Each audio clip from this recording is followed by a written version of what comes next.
Tony, welcome to the show. Thank you for having me, Tom.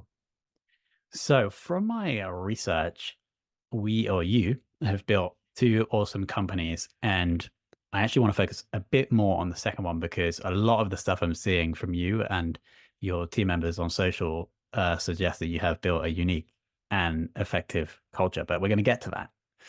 So, first, I want to talk about Nexmo, and just a pretty simple question first, like, what do you think it was about you or the business that enabled you to make it grow?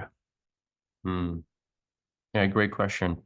I think what was critical for the growth of Nexmo, and Nexmo was an API business to build communication application. It was tools for developers. And what made this company grow so fast is actually timing of it. We launched this technology that was a disruptive technology. We lowered the barrier to entry for software developers to innovate and build applications with a telecom network. Before, it wasn't even possible. You had to talk to each carrier in the world. So there was that. We lowered the barrier, and suddenly that coincided with the growth of all the messaging apps, the WhatsApp, the Viber, the WeChat in China. And these companies, they wanted to reach a global user base, and they were developers. So they flocked into our platform, and we went from zero to $20 million of revenue in the first 2 years. Wow, that's incredible. While the so we nailed the timing, we had the product that was right for what the market wanted to do. I assume operations would have been stressful on that journey from going from 0 to 2 million, 20 million, sorry, in 2 years. How do you think you managed to maintain and scale a company from the operations side? Hmm. Yeah, on the operation side, for me, these things operates by iteration. You build your first version, you discover it's not perfect, and then you iterate on it. And you need to have the right people at every stage of that iteration. So some people are great to get you from 0 to 1. Some people are great to get you from 1 to 10. Some people can do both, right? They can grow with the opportunities. You also have to be mindful of the people and their capabilities and give them unlimited opportunity for growth, and then get them to grow with the challenge that they are faced with. So that was critical to really build the operation by iteration. And it was pretty complicated operation because we had to connect to every network, mobile network in the world. And there's over 1,000 of them. And on the front end, we had to provide very simple one interface called API that enables these developers to reach any carrier in the world. And there's a lot of quality issues. You have to manage all these network issues. So we build actually software to help us do that. That's also a timing question. Back 10 years ago, now you could build AI-driven algorithms that enables you to manage the quality of the network automatically. So that was also critical to be able to scale fast while maintaining the highest level of operational service. What was your role? Am I right in saying that you had co-founders in this business? Yeah, so I started this business on my own, and I'm software developer, but I didn't really develop much in my life, maybe for a couple of years. So I knew enough. But when I was pitching for my seed round for Nexmo, the feedback I was getting from investors is you need a technical co-founder. You're building tools for software developers. You need to be cutting edge there. And luckily, one of them introduced me to Eric, my co-founder, and I brought him in, and he was an amazing addition to the venture. What were you doing before Nexmo? Right before Nexmo, I took 1 year off from work. I was doing my business school in Switzerland, which enabled me really to build this business plan there. And before that, I was working in the mobile telecommunication industry for a more incumbent player for probably 4 years in total before starting my first company in London and France, Paris. And before that, I was at university. This makes total sense to me. Like if you mentioned at the start, like timing was key for Nexmo, but the reason why it seems like you were able to jump on the timing is because you were like in that world for 4 to 5 years. Yeah, you need to timing is not 100% luck, right? So you have to have a sense of intuition You have to develop a vision, your own vision of where the world is headed, and positions yourself ahead of the curve. And spread that vision as much as you can around you in the ecosystem so other people start believing in it. When Bill Gates created the Microsoft vision, PC on every desk, very simple vision statement, he went in the industry and convinced the whole industry, the IT industry, to create personal computers, to create components, processors, screens for personal computers, and boom, Microsoft became a leader in operating system. So have a clear vision of where you want the world to go based on your intuition, and then evangelize it. Makes total sense. But the step one, I think most people miss is they maybe think they have a vision, but it isn't correct because it isn't necessarily based on reality because they haven't spent 5 years working in the mobile telecommunications space. So would you agree that if somebody thinks a space could be big or is evolving fast, they should just go and work in it for a couple of years? Well, my second venture, Oyster HR, is in a completely different space, is in the HR tech industry, right? So my experience with HR was primarily being a CEO of a company. I never thought that I will be in the HR tech industry. And actually, when I started, before starting Oyster, I was talking to some of my HR colleagues, and none of them believed in what I was trying to do. It's not going to work. But I had a clear vision of where the world was going, and I wanted to accelerate. I want Oyster to be an accelerator of what I thought would happen anyway, which is remote work. But I would argue that you did, yes, you weren't in HR, but the CEO's job is, in my opinion, like kind of a big part of that is people. You did that for X amount of years with Nexmo, and presumably also the Nexmo team wasn't all in an office. There was some distribution of the team, right? 45 countries, yeah. We were in 45 countries. But we were like the old school way of working, which is like we had to go to office to do meetings. Like I used to commute from San Francisco to London every month. So I can be in the London office, do meeting, can be in San Francisco office, do meetings. I burned out for 5 years doing that. And well, the airline industry was very happy to have me as a customer, but I don't want to go on a plane anymore. And that's what drove me to start Oyster as a fully distributed company where I can work from anywhere, which allowed me to relocate to the island of Cyprus. I'm the only employee on the island of Cyprus. We have employees in 70 countries.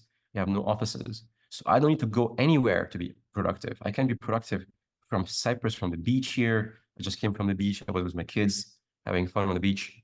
And because I don't want to compromise, like I don't want to limit myself because of my life choices. I want to stay unlimited in every dimension of my life. What was one of the reasons why you decided to sell Nexmo and move on to Oyster because of this like imbalance maybe between your work and personal life?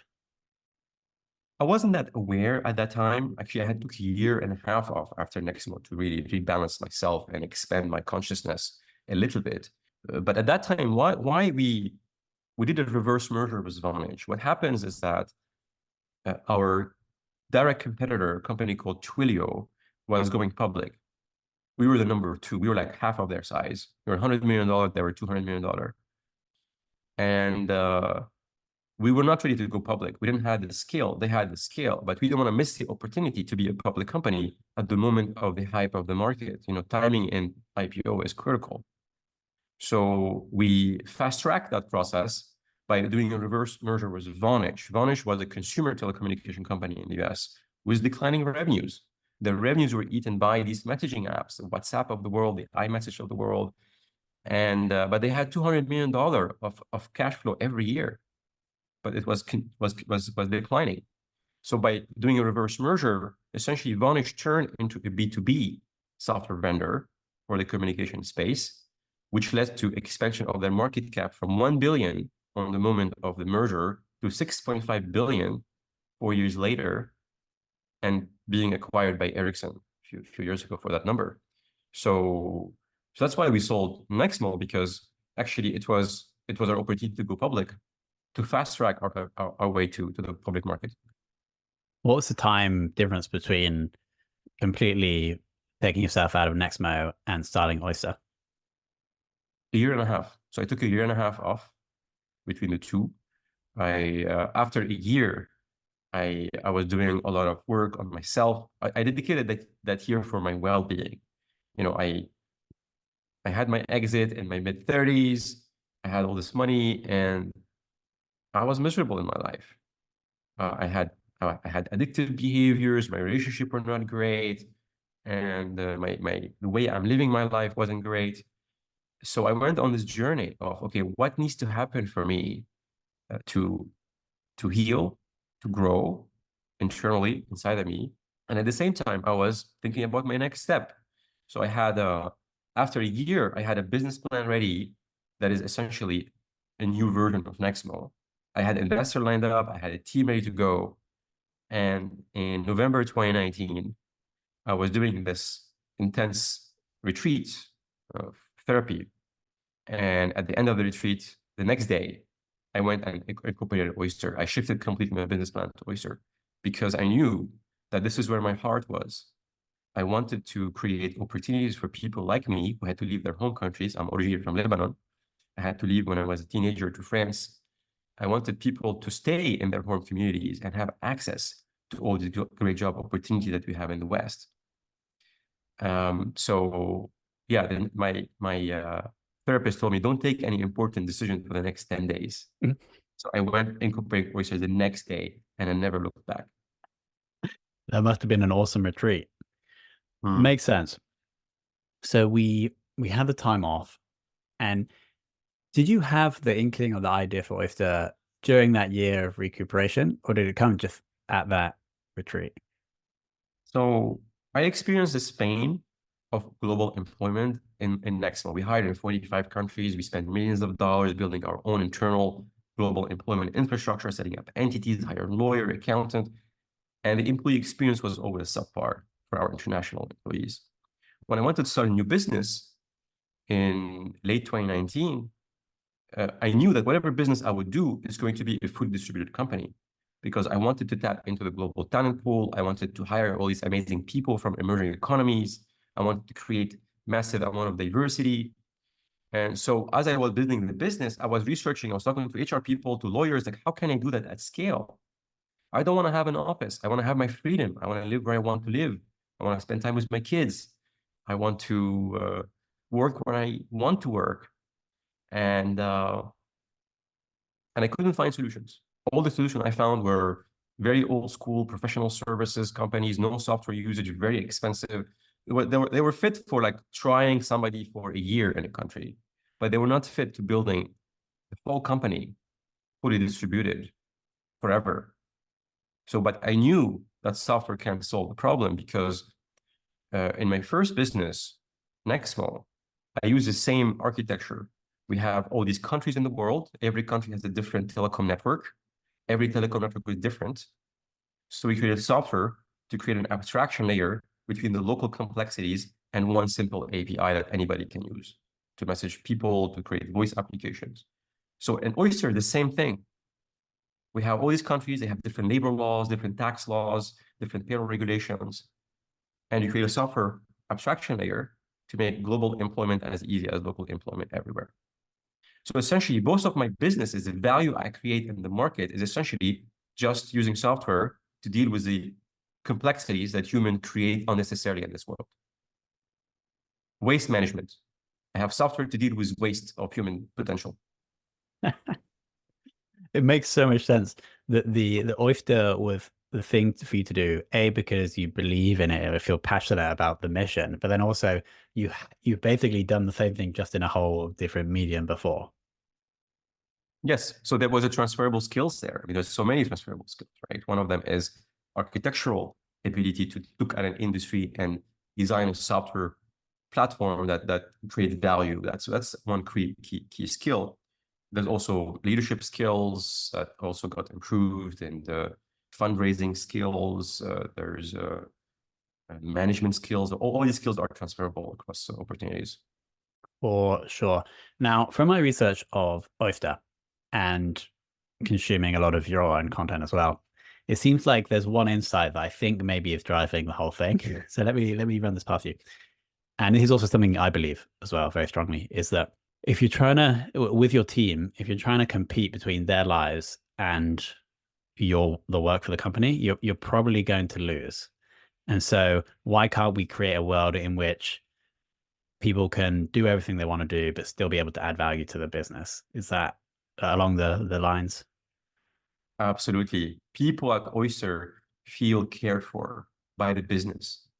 Their work support their lives. Okay. So how we do that first is we remove the unnecessary stressors that comes with work. I say challenge is inevitable, burnout is optional, right? So how can you create an environment where this can be true? An environment where people have emotional safety. They can show up at work their true self. They don't have to hide part of themselves and waste that energetic emotional energy to resist being themselves. Okay, that's number one. And number two is about designing work that adapt to your life. So flexible work, you work when you can, you set your time zone. We default to asynchronous way of working. So you don't have to be in live meetings all day long to get stuff done. Most of the work is done async. And we train people on this. We train people, how do you take care of yourself at work? And what we're doing is shifting people's perception to work, how they relate to their work. If you relate negatively to work and you're like blaming work for your life challenges, then you're not going to perform well. You're going to probably leave too early. You're going to be retained for a long time. On the contrary, if you feel positively towards your work, you feel that this work supports your life, gives you growth opportunity, gives you fulfillment, makes you work on things that you believe in, you're going to stay longer, higher retention, and be more engaged and productive. Totally aligned with what we believe also. I have a couple of specific questions about work and culture at Oyster, if that's okay. Do you obviously everybody's all remote. Do you have core working hours where people need to be online or contactable, or does that differ per role, or can just people do their work whenever they would like? Yeah, we don't. So it's maximum amount of flexibility. So I can tell you how I work, right? So I have certain meetings that I have to attend. So for instance, we have the executive meeting on Tuesday, 1 hour. We have the CT meeting on Thursday, 1 hour. And then I have my one-to-ones with my direct reports. Okay. These are, I have to do them. I want to do them. Everything else is changeable, right? Everything else is changeable inside the company. So, but if you work with externally, then you have to adapt as well. Like when I talk to investors, talk to customers, then, well, I have to align with their way of working. How about in the customer service team, though? Do they have shifts where they need to be online? Yeah, so they have, so depending on your time zone, right? So you need to be available to support these tickets. So that's anything that has customer facing need to adapt the customer, right? So that's not an option, I'm afraid. Makes sense. And so with your direct reports, for example, you don't really care when they're doing the strategic work or the strategic tasks that you've set them. You're just reviewing it each week. They give you the report, and then you kind of give them feedback, and then they go back to what they're doing. Yeah, why would I care when they would do it? Like if my CFO want to build the finance strategy of the company at 2 a.m. in the morning, it's her choice. You know, if she wants to do it at 8 p.m. in the evening, it's okay. You know, like obviously I check in with her to make sure she's not overworked. I make sure that she's aware of signs of any burnout, and she has the resources to support her. But I don't care when she does it. But I care about the quality, the outputs. I care about the results. This is the key, and that I've learned a lot recently, is that when you are being flexible in when or how the work is being done, you really do have to have robust performance management based on outputs or outcomes. Yeah, so we use a method called objective key results. You might be familiar with, Tom, that enable us to set clear goals and expectation on the individual levels, team level, and company level, and we connect these three together. And that gives people the opportunity, if they wake up in the morning in Manila and their manager is on the other side of the world, that they know what they're expected to do and what success look like. So every person has their OKRs. At least every team has their OKRs, and some of them trickle to the individual level. We leave it to the manager. But there's teams, yes, of course, like take, for instance, sales. It's clear. You have a revenue target. Did you raise money for Oyster, or did you Yes, self-fund? we We raised $220 million in 3 rounds. Very nice. And the current size in terms of people of the business? We are 550 people distributed in 65 countries, and we are gender equal across the board, including in management ranks and on the board. Incredible. With all that in mind, I'd love to dig into your like day to day, if possible. And we can use yesterday or today as an example if you'd like. You did just say you're at the beach with the kids, now you're recording a podcast. So yeah, I'd just love to just have a window into average or a normal day of Tony's work life. Yeah. So first, we have something called Focus Friday on Oyster, where we don't have internal meetings on Friday. So that enables me to clean up my inbox, clear everything I need to clear. So when I go in the weekend, I don't have to open my computer. I don't have to answer a Slack message. So I'm completely disconnected over the weekend. And Monday is also a slower day, much less meetings on Monday to get me into the work. But Tuesday, Wednesday, and Thursday, they are very busy. I start working around noon, so I don't work in the morning. My mornings are always free because I work with my colleagues in Europe and US time zone. But in the evening and afternoon, it gets sometimes very busy. Sometimes I'm like back-to-back Zoom calls, but there's always 5 to 10 minute breaks in between calls that enables me to go and play some music. For instance, I play my guitar here. That's another advantage of working from home, right? I can add these hobbies in the way I want. I'm not forced to be in a place I don't necessarily need to be in. Yeah, that's how my week operates. So apart from using Oyster, of course, if a CEO is listening, let's say 50 to 100 person team, they want to embrace more remote and flexible work, what if the one or two things you would say to them? First is you need to be intentional. You need to be intentional in designing the way you're going to work together. So we call them the tools and the rules. When do you use which tool? In what situation you use Loom for recorded videos? This is how we do meetings. You have to provide 48 hours in advance pre-read. So you need to create a system that enables you to operationalize asynchronous work, right? Secondly is you need to train people on it.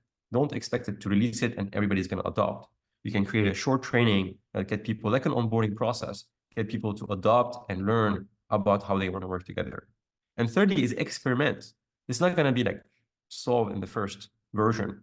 And there's going to be a number of versions and iteration on it. We're going to learn, we're going to make small mistakes. None of these mistakes will be deadly, right?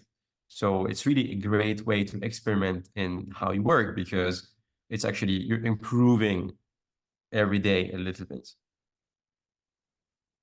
Makes total sense. It's also something you mentioned regarding the Nexmo ops scaling to 20 million in 2 years is iteration on operations. Because essentially the business is evolving. Like every, let's say, in your case, like 50 million of revenue, etc., the business is going to completely evolve. And so you have to iterate, otherwise things are going to break. Yeah, and also like you need to learn from the challenge you're faced with, right? So you cannot necessarily choose challenges you're faced with, but you can choose how you respond to them, how you learn from them, how you shift and change yourself and your team and the organization as a result. So I call it having ego flexibility because you're not attached to any version of the future. You're just responding to the challenges you're seeing with your values, with the way you see the world. And you're crafting this company like a long-term project. I would love to ask you what you think your unique ability or abilities are. One that I'd like to propose to you is strategy slash timing, because for both of these companies, it seems like you've absolutely nailed the timing, especially 2019 with Oyster, right? But A, so do you think that is one of your like advanced skills or unique abilities? And then B, are there other that are, I don't know about?